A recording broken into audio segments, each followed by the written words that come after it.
विधानसभा का आज दूसरा दिन था, 3 बिल पास हुए और कुछ निंदा प्रस्ताव भी थे। बातचीत करेंगे। कैबिनेट मंत्री लालजीत भुल्लर हमारे साथ है। किस तरह से देखते हैं जो 3 बिल पास हुए, चाहे वो पुलिस के उसमें अमेंडमेंट हो, चाहे वो गुरबानी को लेकर अमेंडमेंट हो, चाहे वो पंजाब यूनिवर्सिटी को लेकर? पहले तो जो रूरल डेवलपमेंट फंड है हमारा, वो बड़ी हमारे पंजाब की तरक्की में अड़िक्का अड़ाया जा रहा है। जो बीजेपी सरकार, मोदी सरकार 2014 की सत्ता में तभी से मतरेई माँ वाला सलूक हो रहा है। हमारे पंजाब से धक्का किया जा रहा है लगातार, और जहाँ जहाँ भी नॉन बीजेपी सरकारें हैं वहाँ वहाँ के जो फंड रोके गए हैं, आरडीएफ फंड, जो जीएसटी जाता है हमारे पंजाब से जो वापसी देनी होती है वो भी रोका गया है। जो मार्केट फीस थी जो हमारी फसलों पे लगती थी उसमें भी कटौती कर दी गई है। और जो हमारे किसान हैं जो फसलें लेके आती हैं, उनके खेतों को जो सड़कें कच्चे थे रास्ते उनको पक्का करना वो रुक गए हैं। उनके घरों को, जो किसानों के घरों को रास्ते जाते वो रुक गए हैं। हमारी मंडी में फड़ पक्के होने थे वो रुक गए हैं। हमारे फड़ों के ऊपर शेड बनने थे जहाँ किसानों की फसल रखनी थी वो रुक गए हैं।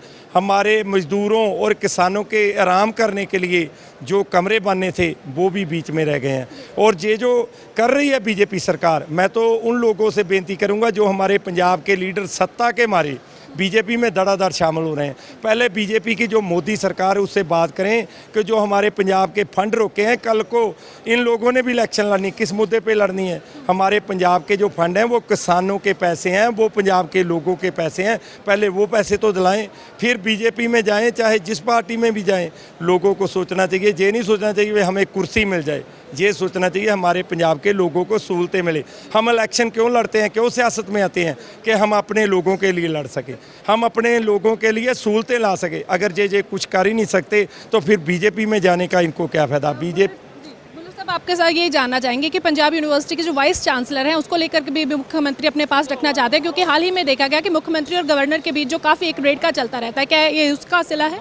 देखिए, चाहिए भी ये कि चांसलर जो है ना वो मुख्यमंत्री हो। जिस भी स्टेट में वीसी लगाना हो, वाइस चांसलर लगाना हो, वो मुख्यमंत्री साहब ही लगा सकें। क्योंकि अगर दूसरी स्टेट से गवर्नर साहब हमारे वीसी लगाएंगे ना तो वो हमारी भाषा समझ पाएंगे, क्योंकि हमारे बच्चे तो ज़्यादातर पंजाबी ही बोलते हैं ना, तो ना तो वीसी साहब पंजाबी समझ पाएंगे ना बच्चे हमारे वीसी को समझ पाएंगे। 4-5 लाख के लगभग उनकी तनख्वाह है वीसी साहब की, और अगर इतने पैसे देने हैं तो वो हमारा पंजाबी चाहिए ना, पंजाब की पोस्ट है, पंजाबी चाहिए। और जो मुख्यमंत्री साहब ने ये भी फैसला करवाने की ठानी है कि वीसी हमारे पंजाब को, देखिए सदा ये नहीं होता कि एक ही पार्टी की सरकार स्टेट में रहती है।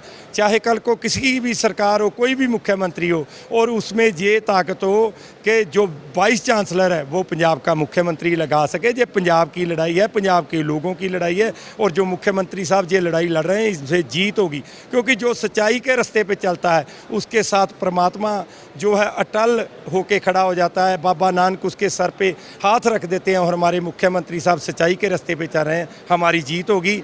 जो एसजीपीसी वाला है और यूनिवर्सिटी वाला है, जो पुलिस वाला है, सभी पे हमारी जीत होगी। ये जो रूल हैं पास होंगे। बुल्लर जी, बड़े सेंट्रलाइज्ड मुद्दे थे, यानी कि इस पे दूसरी जो सरकार है जाहिर तौर पर उनको भी आपत्ति नहीं होनी चाहिए थी, जो और पार्टियां थी, पर वो वॉकआउट करके चले गए। किस तरह देखते हैं? जो विरोधी है ना उनके पास मुद्दे की कोई बात नहीं है, वो तो प्रोपोगंडा करते हैं। ये जो कांग्रेस पार्टी के विधायक हैं असल में तो ये भी खुश थे कि जो तीनों फैसले लिए गए पंजाब के हित में लिए गए हैं, लेकिन सिर्फ कि विरोधी हैं, विरोधी होने के कारण वॉकआउट करके चले जाते हैं। 2019 में जो एसजीपीसी वाला एक्ट अब मुख्यमंत्री साहब ला रहे हैं, ये तृप्त राजेंद्र बाजवा जी लेके आए थे, और इस पे जो तब वजीर थे चरणजीत चन्नी जी, उन्होंने तायद की, और जो स्पीकर साहब थे उन्होंने बहुमत से इसको पास किया था कि कोई भी चैनल फ्री में गुरबानी का प्रसारण पूरी दुनिया में प्रसारित कर सकता है, और पास भी कर दिया गया। लेकिन जो इनकी साइंस थी अकाली और कांग्रेसियों की बादल परिवार के साथ, उसके कारण इन्होंने वो लागू ही नहीं किया। पीटीसी के चैनल के पास रहा, एक परिवार का एक ही चैनल चलाता रहा, और हज़ारों अरबों करोड़ एक साल का बजट था उसका पीटीसी चैनल का। लूट होती रही हमारे पंजाब के लोगों के, भारत के लोगों की, पूरी दुनिया के लोगों की, क्योंकि ये पैसों के बिना बिल्कुल नहीं चलता। और हमारे जो बॉर्डर एरिया है, जो गांव हैं, उनमें 70-80% लोग हैं जो फ्री की डिश लगाते हैं या फ्री की चैनल जो केबल तार लगाते हैं। पीटीसी तो जो पैसे पे करेगा वही देख पाएगा ना। अब वो 100 के 100 लोग जो है गुरबानी का आनंद मान सकेंगे। और जो फैसला और अच्छा किया है मुख्यमंत्री साहब ने कि गुरबानी के चलने से पहले आधा घंटा कोई ऐड नहीं चलाएगा वो चैनल, और गुरबानी ख़त्म होने के बाद भी आधा घंटा कोई भी ऐड नहीं चलाएगा चैनल, उसका भी बड़ा फ़ायदा है। क्योंकि जब कोई भी चैनल ये बताता है कि हमारे चैनल पे गुरबानी कारण लाखों की टीआरपी है, करोड़ों की टीआरपी है, उसको ऐड के लिए हज़ारों अरबों करोड़ मिल जाते हैं और लोगों का ध्यान भी उस ऐड पे जाता है। और वो ऐड जो है फेक होती हैं ज़्यादातर, क्योंकि वही पैसे खर्चेगा जिसकी जो चीज़ बिक नहीं रही वो फेक ऐड करके बेचेगा। ये भी बहुत अच्छा फैसला, जितने फैसले अच्छे हैं और पास भी होंगे। बस आखिरी सवाल मेरा यही था कि ये जो फैसले यहाँ से तो ले लिए गए हैं, पर गवर्नर के पास फिर से जाएंगे, क्या आपको लगता है कि वो इन पर साइन कर देंगे? देखिए, हम लोग सच्चे हैं, हमारे मुख्यमंत्री साहब सच के रास्ते पे चले हैं। ये जो है फैसले गवर्नर साहब इस पे मोहर लगाएंगे। अगर नहीं मोहर लगाते, पिछली बार जब सेशन बुलाया था गवर्नर साहब ने मंजूरी नहीं थी दी, और फिर हम लोग मानजोग सुप्रीम कोर्ट में गए, सुप्रीम कोर्ट से मंजूरी मिली, सेशन भी चला था।